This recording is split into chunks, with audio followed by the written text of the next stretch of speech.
Hola a todos. Hoy quiero hablaros de qué es ruido y cuánto es demasiado ruido. Una de las primeras cosas que la gente se pregunta cuando se le informa que el ruido constituye un estímulo deletérea es cuánto ruido hace falta realmente para afectar negativamente a nuestros oídos. La respuesta no es sencilla, dado que los efectos del ruido involucran múltiples aspectos de la salud y el bienestar. Desde el punto de vista filosófico, dado que el ruido se puede definir como cualquier estímulo acústico que interfiere con las actividades y el descanso del ser humano, cualquier nivel de ruido afecta a la persona, si no, evidentemente, no sería ruido. Sin embargo, a menudo el ruido se tolera mejor cuando se considera inevitable. El ruido de la lluvia o las olas del mar, por ejemplo, nos resulta mucho más aceptable que el de una simple gota de agua goteando de un grifo, la gota malaya. En general, los ruidos repetitivos son más molestos que los aleatorios. ¿Cuándo se considera que los efectos medibles objetivamente son molestos? Las investigaciones han revelado que existe una fuerte correlación entre la intensidad física del estímulo y la magnitud del efecto. Esto es particularmente cierto en relación con la disminución auditiva. Durante décadas se ha investigado ampliamente diversos grupos de operarios e industriales que se desarrollaron diversos criterios de evaluación de situaciones específicas. Uno de estos criterios corresponde a la norma internacional ISO 1999, que comienza definiendo el déficit auditivo o hipocausia como un aumento permanente del umbral auditivo, el mínimo nivel sonoro audible, suficientemente importante como para afectar la inteligibilidad de la palabra. Este aumento resulta ser alrededor de unos 25 dB para los tonos de frecuencias medias.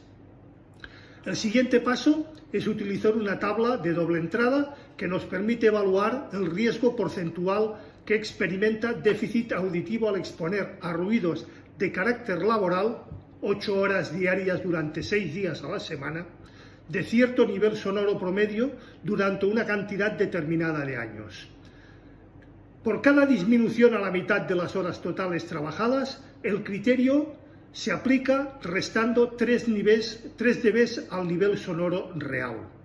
A modo de ejemplo, consideremos el caso de un disc jockey que trabaja en una discoteca 3 días por semana, expuesto durante 4 horas a un nivel sonoro promedio de 100, 106, 110 dB A.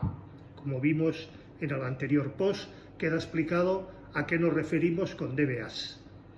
Dado que se trata de la mitad de días y la mitad de horas diarias, deben de restarse, como hemos visto, 3 dB. Supongamos además que el disc jockey permanece en ese trabajo desde los 20 años hasta los 35, es decir, una exposición a lo largo de 15 años. Bien, la tabla a la que nos hemos referido revelará que el riesgo de experimentar incapacidad para la comunicación oral ascenderá al 37%, es decir, casi 4 de cada 10 personas en estas condiciones tendrán a los 35 años dificultades o más que dificultades para comprender una conversación normal.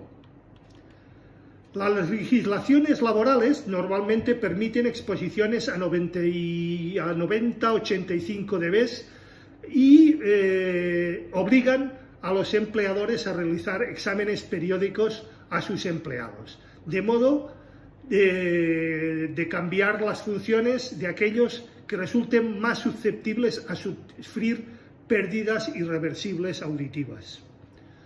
Una inspección más cuidadosa de la tabla nos revelará que el nivel de 80 dB es un riesgo nivel 0, cualquier que sea la duración de la exposición. Esto significa que 80 dB constituye el techo seguro, de ninguna manera. Debido a que la definición de riesgo hay otro elemento que por su simplicidad no se ha mencionado antes. Dado que se pretende cuantificar el riesgo de la exposición de carácter laboral, previamente se ha restado el porcentaje de la población que sufre hipocausia por envejecimiento, es decir, presbiacusia. Menudos palabras. Ahora bien, existen varios estudios que demuestran que la presbucia o presbiacusia no sería realmente presbiacusia, sino socioacusia, es decir, hipoacusia debido a la exposición de ruido social o comunitario.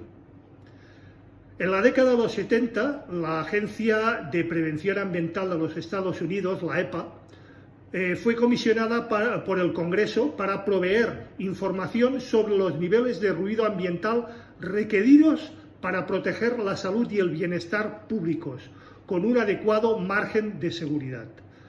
La tarea, desde luego, no fue fácil, dado que a pesar de que había abundante información, la requerida exposición del carácter laboral disponible, la verdad es que existían muy pocos datos fiables publicados sobre las exposiciones no laborables para poder mezclar las unas con las otras. El enfoque fue, por tanto, el explorar los datos disponibles bajo un análisis de hipótesis razonables. El resultado fue publicado por la EPA en 1974 en un famoso trabajo apodado el Documento de los Niveles. El criterio de la EPA, en lo referente a la conversación de la audición, afirma que para proteger virtualmente a toda población, es decir, incluyendo a los individuos más susceptibles, el nivel sonoro promedio durante las 24 horas del día no debe de ser mayor de 70 dB. En forma equivalente, no debería exceder los 75 dB durante una jornada laboral de 8 horas, siempre y cuando el resto del tiempo el nivel de exposición se mantenga bastante por debajo de este valor. Este criterio difiere sustancialmente de la normativa ISO, dado que considera que se ha producido un déficit auditivo cuando el umbral de audición aumenta solo 5 dB y no los 25 dB. Me remito a mi anterior post donde ver todas esas escalas de dB y qué ocurre con cada uno de esos niveles. Es, por tanto, un criterio mucho más estricto. Es de notar que el límite de la EPA en un valor promedio, lo cual significa que normalmente se tolera bien niveles mucho mayores durante periodos cortos de tiempo. En efecto, por cada reducción a la mitad de la exposición, el nivel seguro puede aumentar 3 dB. Así, durante 4 horas diarias sería admisible 78 dB durante 2 horas, 81 dB durante un día y 84 dB y así sucesivamente. Sin embargo, la exposición a niveles superiores a los 100 dB no es recomendable ni siquiera durante lapsos muy cortos de tiempo, dado que algunos individuos muy susceptibles podrían experimentar daño auditivo irreversible. Tal como se puede observar, los límites laborales tienden a ser mucho más permisivos que los ambientales. La razón de ello es que parte del factor de la seguridad y el bienestar se tienen en cuenta otros factores, como el técnico de la factibilidad económica de reducir la emisión de ruido en el puesto de trabajo. Finalmente, el documento de la EPA no solo aborda cuestiones del deterioro auditivo, sino también de la interferencia con las actividades y las molestias a nivel comunitario. En este caso se plantea niveles mucho más bajos, recomendándose en anteriores niveles promedios de 55 dB al día y de 45 dB durante la noche, como ya vimos también en el anterior post. Y en el interior de las viviendas 45 y 35 dB respectivamente. Las ordenanzas sobre el ruido tienden, sin embargo, a ser mucho más previsivas, admitiendo por lo general correcciones que contemplan niveles mayores cuando, por ejemplo, la fuente ha estado presente durante muchos años o cuando se trata del ruido de vehículos que por pasar durante lapsos muy breves de tiempo por cada lugar no pueden ser sancionados cuando la responsabilidad es del conjunto de los vehículos. Sería hartamente difícil, evidentemente.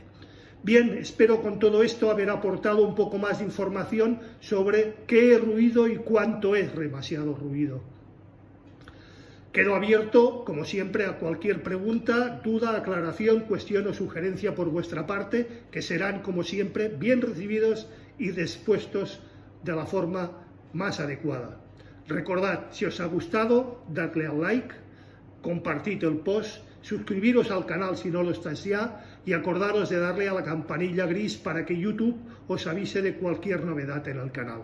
Muchísimas gracias y nos vemos el próximo viernes a las 8 estrenamos. Hasta entonces.